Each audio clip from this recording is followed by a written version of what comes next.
মোশাররফ হোসেন ঠাকুর, আপনার কাছে আসি এবং অনেকগুলো কথা বলেছেন সারওয়ার তুষার। সবচেয়ে বড় কথা যে আপনাদের ইশতেহার, উনি জুলাই সনদ সংবিধান সব বাদ দিয়েও বলেছেন যে আপনাদের ইশতেহারের যে প্রথম পয়েন্ট সেটি বিএনপি বাস্তবায়ন করে দেখাক।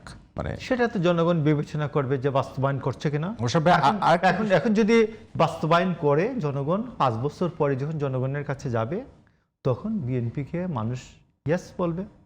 আর যদি এই ইশতেহারকে সে গুরুত্ব না দেয়, ইমপ্লিমেন্ট না করে, তাহলে জনগণকে নো করবে। এতে তো ইয়াতে কি বলে এনসিপির তো কোনো সমস্যা হওয়ার কথা না। ইমপ্লিমেন্টেশনের গ্যারান্টি জুলাই সনদের ইমপ্লিমেন্টেশনের গ্যারান্টি কি? রাষ্ট্রপতির আদেশ। রাষ্ট্রপতির আদেশকে আমি মনে করি বিএনপি লাত্তি দিয়ে ওইটার সাথে যারা যারা বলে রাষ্ট্রপতির আদেশকে লাত্তি দিয়ে বাতিল করে দেওয়া উচিত। একবার পার্লামেন্টে বলা উচিত ওই রাষ্ট্রপতির আদেশ বাতিল।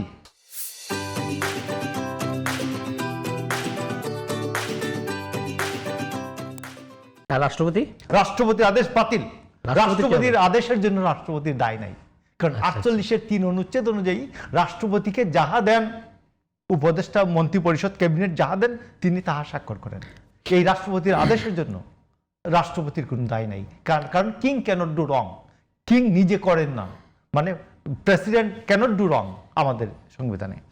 আরেকটা আসুন, সংবিধান কি বলে? ডক্টর ইউনূসের ওই সময়ের পটভূমিটা কি শুনবেন? রিফাত রশিদ এবং হাসিব আল ইসলাম দুজনে একটা ফাউন্ডেশন করিয়েছিলেন। ফাউন্ডেশন করার পরে তিনি সরকারকে জানিয়েছেন তারা যে আমরা একটা ফাউন্ডেশনের রেজিস্ট্রেশন পেয়েছে, আমাদেরকে 10 কোটি টাকা দেন বা 5 কোটি টাকা দেন। তারা বাংলাদেশ ব্যাংক থেকে 1 কোটি টাকা নিয়েছেন, গণভোটের পক্ষে প্রচার করবেন। তো আমাকে গত 2 দিন আগে অনেক মানুষ ফোন করছে, এই দিনে প্রথম দিন আসলো, ভাই বাংলাদেশ ব্যাংক থেকে টাকা দিল কিভাবে গভর্নর ইয়ারে বৈষম্য বিরোধী ছাত্র আন্দোলনকে? আমি বলছি ভাই এটা কি বাংলাদেশ ব্যাংকের গভর্নর টাকা দিতে পারে? এটা ডক্টর ইউনূস সাহেব দিয়েছে তার সন্তানদেরকে। ডক্টর ইউনূস ছিলেন বাংলাদেশের রাজা, রাজা তার সন্তানকে দিয়েছে, কে কোয়েশ্চেন করে? ডক্টর ইউনূসের বন্ধু কি বলে বদির আলম মজুমদার সুজনকে হাব পক্ষে ক্যাম্পেইন চালানোর জন্য 2.5 কোটি টাকা দিয়েছেন। এইরকম আরো কত কোটি টাকা কোন কোন দিকে দিয়েছেন এটা তো হিসাবে আসবে। কয়শো কোটি টাকা আরো উনার পুত্রদেরকে, উনার বন্ধুদেরকে, উনার বান্ধবীদেরকে, উনার খেদমতকারীদেরকে দিয়েছেন। কোথায় কোথায় দিয়েছেন এটা আস্তে আস্তে বেরোচ্ছে। মাত্র তো আজকে 73তম বা 74তম দিন সরকারের, বিএনপি সরকারের।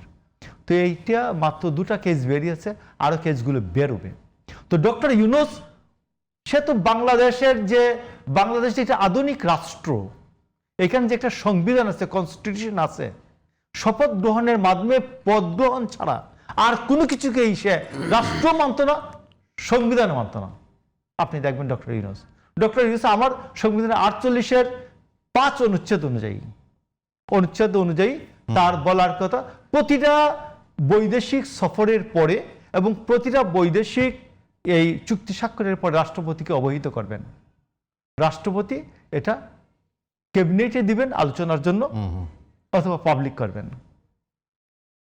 মানে উনি বললেন রাষ্ট্রপতির ক্ষমতা বাড়াতে হবে, যেটুকুন ক্ষমতা আছে এটুকুন চলে না, বাট যেটুকুন আছে টুটু জগন্নাথের ক্ষমতা সেইটুকু ডক্টর ইউনূস মানে নাই। মানে যুক্তরাষ্ট্রের সাথে যে চুক্তি, এটা তো না আমি বলছি কোন চুক্তি তিনি রাষ্ট্রপতির হাতে দেন। এটা কি জানিয়েছিলেন কিনা? না, আমরা আলোচনায় রাখলাম যে রাষ্ট্রপতি জানিয়েছেন কিনা, রাষ্ট্রপতি দপ্তর জানান আমাদের। রাষ্ট্রপতিকে তিনি প্রতিটা বৈদেশিক সফরের পরে রাষ্ট্রপতিকে এটা জানানোর কথা। তার কি কর্মসূচি ছিল তিনি একবার জানান নাই। মানে রাষ্ট্রপতির এই টুটু জগন্নাথের ক্ষমতাকেও তিনি কেয়ার করেন নাই। গেল প্রতিটা চুক্তি রাষ্ট্রপতিকে অবহিত করার কথা, বৈদেশিক চুক্তি তিনি কেয়ার করেন নাই, রাষ্ট্রপতিকে জানানোর কথা। রাষ্ট্রপতি বেসিক্যালি রাষ্ট্রপতি কলিমুদ্দিন সলিমুদ্দিন কে হলো বিষয় না, রাষ্ট্রপতি হচ্ছে একটি প্রতিষ্ঠান, রাষ্ট্রপতিকে জানাবেন।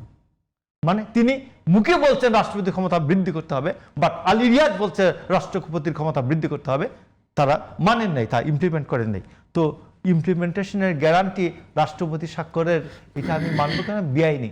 রাষ্ট্রপতি কোনো আদেশ 1973 সালের 7ই এপ্রিলের পরে কোনো আদেশ রাষ্ট্রপতি স্বাক্ষর করতে পারেন না, এটা রহিত করে দেওয়া হচ্ছে সংবিধানে। তো সেইটা আমি মানবো কেন? আমি পার্লামেন্টে আমাকে জনগণ তার সার্বভৌম ক্ষমতা দিয়ে নির্বাচিত করে আমাকে পাঠিয়েছে রাষ্ট্র পরিচালনার জন্য।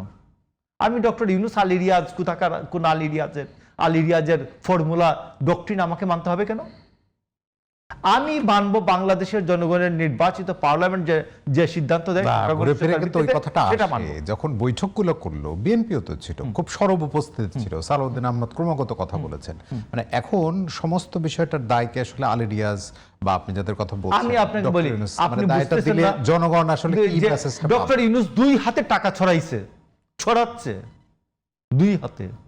আলী রিয়াজকে এখানে আমেরিকাতে এনে উড়িয়ে বসিয়ে দিয়েছে আমার ঘাড়ের উপর। এই সিন্দাবাদের ভূত আমি নামানোর জন্য কখনো চুপ থাকবো? এবং আমি আপনাকে বলি, আমার ভাই একটু পরেই বলবে লন্ডনের বৈঠকটা তো খুব আরাম ছিল।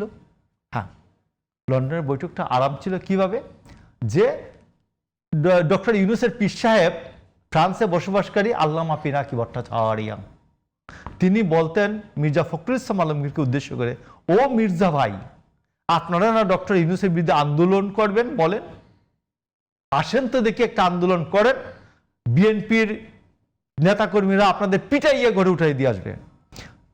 তখন যে এই ইশরাক যখন তার মেয়র পদের শপথের দাবিতে যখন দেখা গেল এক ইশরাকের ডাকে এই অঞ্চল মন্ত্রীপাড়া অচল হয়ে যায়, মৎস্যবন অঞ্চল অচল হয়ে যায়, এই পুরো অঞ্চল অচল হয়ে যায়, তখন ডক্টর ইউনূস বলছেন, আরে আমার পীর সাহেবের এই থিওরি তো ভুল। মির্জার কলিগ ডক্টর কি বলে সাদিক হোসেন খোকা, তার ছেলে আমার নির্বাহী কমিটির সদস্য না, আমার সদস্য, এই কি বলে আন্তর্জাতিক সম্পর্ক কমিটির সদস্য, তার ডাকেই অচল হয়ে যায় মন্ত্রীপাড়া সচিবালয় অঞ্চল। তো এইটা তো ঠিক না। তখন দৌড়ে চলে গেছেন লন্ডন বৈঠক করতে। এবং আমি আপনাকে বলছি যে বিএনপি ডক্টর ইউনূসের সাথে যথেষ্ট ছাড় দিয়েছে সব ক্ষেত্রে, যাতে আরেকটা ঝামেলা না বাঁধে, ডক্টর ইউনূস বিদায় করে ইলেকশন করতে না হয়। এই জন্য ডক্টর ইউনূসকে বহু ছাড় দেওয়া হয়েছে। আর না ডক্টর ইউনূস 19 মাস রাষ্ট্র চালায় নাকি।